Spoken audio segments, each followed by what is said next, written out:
우리에게 주시는 하나님의 말씀은 시편 114편 1절부터 8절까지의 말씀입니다. 시편 114편은 113편과 같이 유월절 음식을 먹기 전에 읽고 묵상하였고, 이스라엘을 애굽에서 이끌어내시고 그들과 함께 하셨던 하나님을 회고하는 서술적인 찬양시인데요. 이 시의 독특한 특징이 찬양하라는 권면이 없다는 것입니다. 1절과 2절은 하나님의 주권 아래에 있는 유다와 이스라엘의 이야기를 다루고 있는데요. 1절에서는 이스라엘이 애굽에서 나올 때 야곱의 집안이 다른 언어를 사용하는 민족에게서 나올 때라는 말로 출애굽 사건을 회고하고 있습니다. 다른 민족에게서 나올 때라는 표현으로 이스라엘 백성들이 생명의 위협 가운데 있었지만 이제 그 억압에서 풀려났다는 것을 알 수 있습니다. 출애굽은 하나님께서 이스라엘 백성을 자기 백성으로 삼아준 것을 말합니다.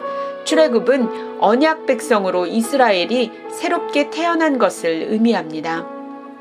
2절에서 유다를 하나님의 성소로, 이스라엘을 하나님의 영토로 표현하고 있는데요.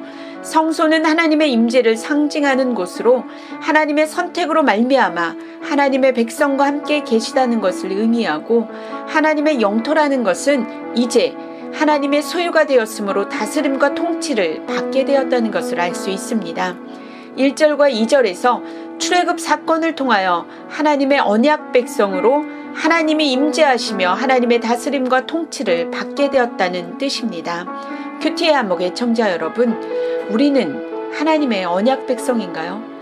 하나님의 언약 백성은 하나님의 주권적인 선택으로 말미암아 억압에서 자유로워지고 그분의 다스림과 통치를 받으며 그분이 늘 함께 하시는 임마누엘의 삶을 살아가는 것인데, 오늘 우리가 하나님의 통치를 정말 받고 살아가는지를 생각해 보셔야 합니다.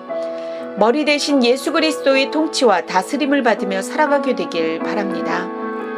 3절에서 하나님께서 이스라엘을 애굽에서 구원해 내신 날 바다가 도망하고 요단이 물러갔다고 하고 있는데요.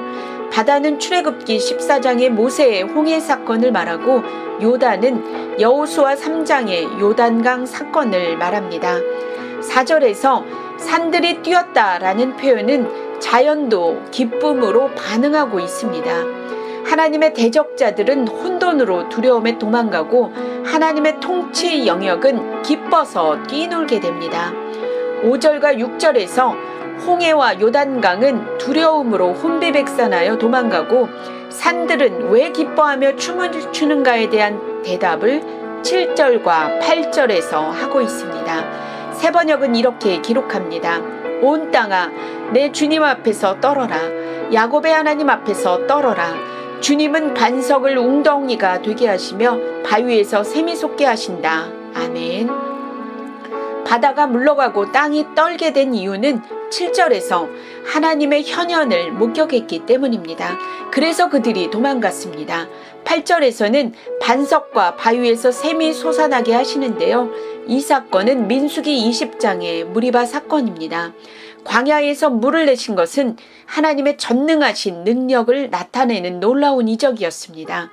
모세의 홍해 사건은 마른 땅으로 백성들을 안전하게 건너가게 한 사건이었고, 바위에서 물이 샘솟는 사건은 메마른 땅에 물을 주시는 놀라운 사건이었습니다. 우리 하나님은 없는 것을 있게 하시고 있는 것을 없게 하시는 전능한 하나님이십니다. 물이 마르게 하는 거, 물이 샘솟게 하는 거 모두가 하나님만이 하실 수 있는 놀라운 이적입니다. 큐티의 안목의 청자 여러분, 하나님께서 우리의 삶에 홍해 같은 사건으로, 무리바 같은 사건으로 역사하십니다. 물이 마르게도 하시고 물을 주시기도 하십니다. 각자의 삶에 맞게 필요를 채워주시는 그 놀라운 하나님의 은혜를 경험하게 되길 바랍니다. 우리의 삶에 이적을 베풀어 주시는 하나님 앞에 우리가 해야 하는 것은 두려움으로, 경외감으로 하나님을 기뻐하며 찬양하는 것입니다. 오늘 우리의 삶에 놀라운 이적으로 역사하신 하나님을 기억하시고 기뻐하며 찬양하는 오늘이 되길 바랍니다. 우리 하나님께서 우리의 삶에 새 창조를 해주실 것입니다. 기도하겠습니다. 사랑하는 하나님, 우리의 삶에 억압으로부터 자유케 되는 은혜를 부어 주옵소서. 하나님의 언약 백성답게 살아갈 때에 우리의 삶에 놀라운 하나님의 이적을 또한 베풀어 주옵소서. 없는 것을 있게 하시고 불가능을 가능케 하시는 하나님의 현년 앞에 기뻐하며 찬양을 드리게 하여 주옵소서. 구원주로 오셔서 생명을 주시고 우리의 삶을 새 창조하시는 우리 구주 예수 그리스도의 이름으로 기도합니다. 아멘.